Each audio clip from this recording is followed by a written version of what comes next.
अभी आपको अपडेट करें, पीटीआई एमएनए नुसरत वाहिद ने अपोजिशन से अदम एतमाद का वोट बेचने की ऑफर को बेनकाब कर दिया है।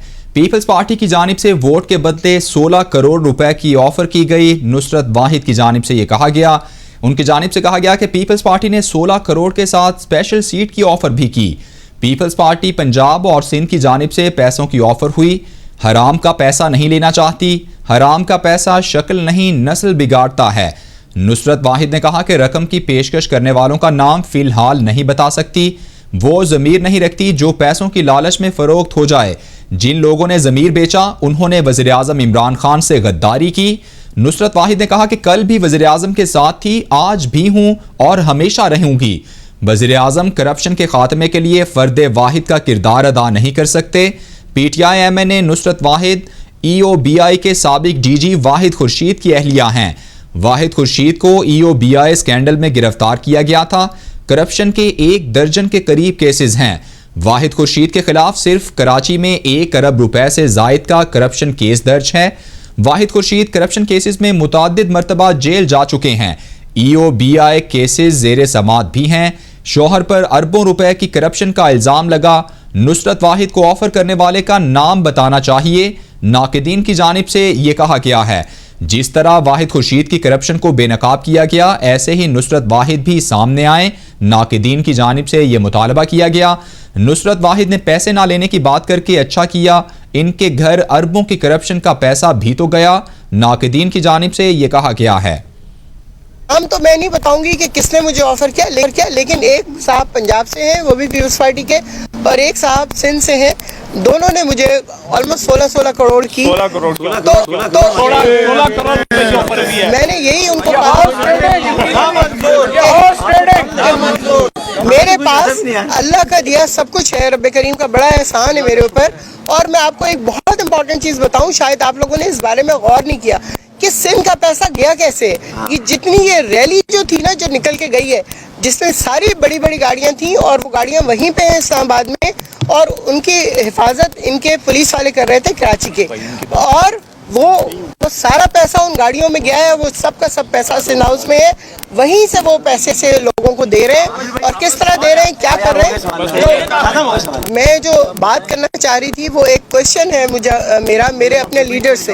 जिस तरह आमिर भाई ने गिला किया, इसी तरह मुझे गिला है कि उन लोगों को क्यों आप लोगों ने सीटें दी जो कि दूसरी पार्टी से आए हुए थे, जिनकी लॉयल्टी का हमें पता था कि वो हमारे साथ लॉयल नहीं है, वो सिर्फ सीट के लिए आए हैं।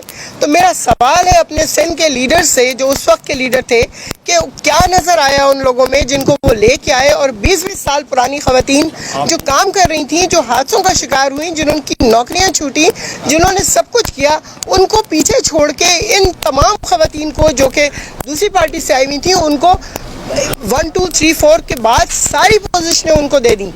तो मुझे बताएं वो पीटीआई एमएनए नुसरत वाहिद की वीडियो आपने सुनी। इसी मामले पर बात करेंगे। एंकर पर्सन मुर्तज़ा डार हमारे साथ मौजूद हैं। डार साहब, वाज़े तौर पर बड़े वाशिगाफ अल्फाज में उन्होंने ये दावा किया है और ये इल्ज़ाम आयद किया है उन्हें 16 करोड़ की ऑफ़र हुई है वोट बेचने के लिए। क्या कहेंगे आप?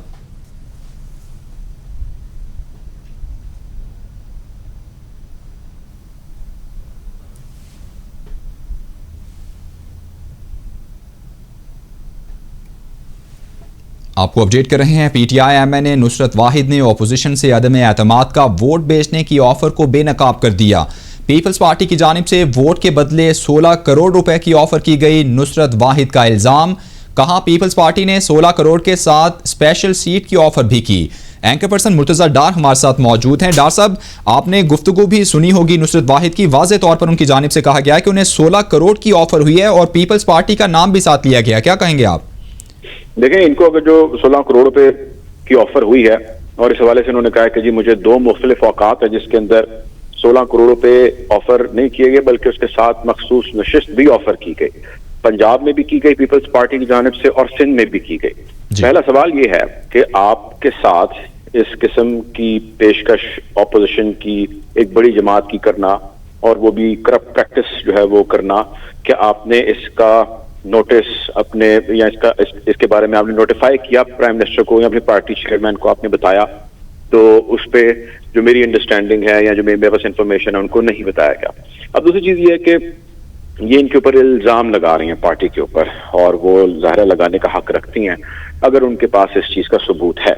लेकिन अगर उनके पास इस चीज का सबूत नहीं है तो जाहिर है वो इल्जाम है, और उस इल्जाम के नतीजे में आप यकीनी तौर पे अगले की साख को मुतासिर करते हैं। कल को अदालत में, या जिस तरह अभी आप जानते हैं कि लार्जर बेंच ने समाअत करनी है और उसके अंदर हॉर्स ट्रेडिंग के हवाले से एक बड़ा अहम नुक्ता है जिस पे बहस होनी है, और जिसके हवाले से पाकिस्तान तहरीक इंसाफ ने भी पॉइंट आउट किया है, अटॉर्नी जनरल ने भी जो है वो क्वेश्चन रेज किया है कि बताइए इसको किस तरह रोका जा सकता है।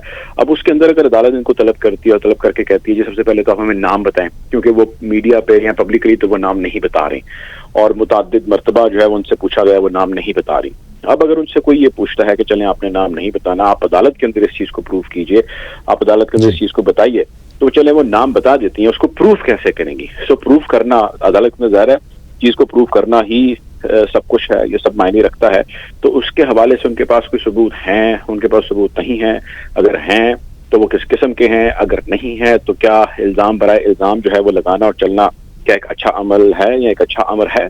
आपके इल्म में इजाफा करता चलूं अपने व्यूअर्स के कि इनके जो हस्बैंड हैं, इनके जो शौहर हैं, वो एक ब्यूरोक्रेट रह चुके हैं, और जब वो डीजी की पोजीशन पर थे EOBI की, तो 2012 में उनके ऊपर करप्ट प्रैक्टिसेस के इल्जाम थे, और 2012 में तकरीबन 12 के करीब उन पे FIRs भी हुई, जिसमें उनको सिर्फ एक केस जो कराची के अंदर 1 अरब रुपए की करप्शन का था वो इनके शौहर के खिलाफ था। तो जिसकी वजह से वो गिरफ्तार भी हुए, जिसकी वजह से वो पाबंद सलासल भी रहे तकरीबन 1 साल जैसा, तो उनकी जमानत भी नहीं, और उसके बाद भी उन्होंने मजीद जो है वो जेल बर्दाश्त की। तो जो इन पे होने, इनके शौहर पे होने वाली FIRs थी, जो इन्होंने जेलें काटी और जिनके केसेस अभी तक चल रहे हैं और जिसपे वो अभी तक खुद जमानत पर हैं, तो when it has started from your home और it was in your home, तो do you stand on a high moral ground कि आप करप्शन के खिलाफ जो है वो आवाज उठाएं? आपको तो पहले घर के अंदर जो है इस किस्म की जो चीजें उसको पहले क्लियर करना चाहिए और उसके बाद सामने आना चाहिए। और अगर आप इल्जाम लगा ही रही हैं, चले ठीक है जी, तो उसके प्रूफ दें, उसके नाम बताएं, इसमें क्या बात है छुपाने की, इसमें क्या बात है पीछे रहने की। तो बड़ी एक कंफ्यूजन सी है, एक हॉटस्पॉट सा क्रिएट किया हुआ है। और आज मेरे साथ प्रोग्राम में भी हैं 10 बजे रात को, हमारे व्यूअर्स देख सकेंगे, इस हवाले से उनका वर्जन जानने की हम कोशिश करेंगे कि जो इल्जामात लगा रही हैं उसके सबूत क्या हैं। हम ये भी जानने की कोशिश करेंगे कि जब उनके घर में या उनके शौहर से जब इस सारे सिलसिले का करप्ट प्रैक्टिसेस का आगाज हुआ, FIA की रिपोर्ट से कहती हैं 2012 के अंदर जब इस सारे केस को FIA ने लीड किया, इन्वेस्टिगेशंस की, प्रोब की, अपनी फाइंडिंग सबमिट कराई, तो वो सारी ये कहती हैं कि इसके अंदर one of the main culprit was her husband.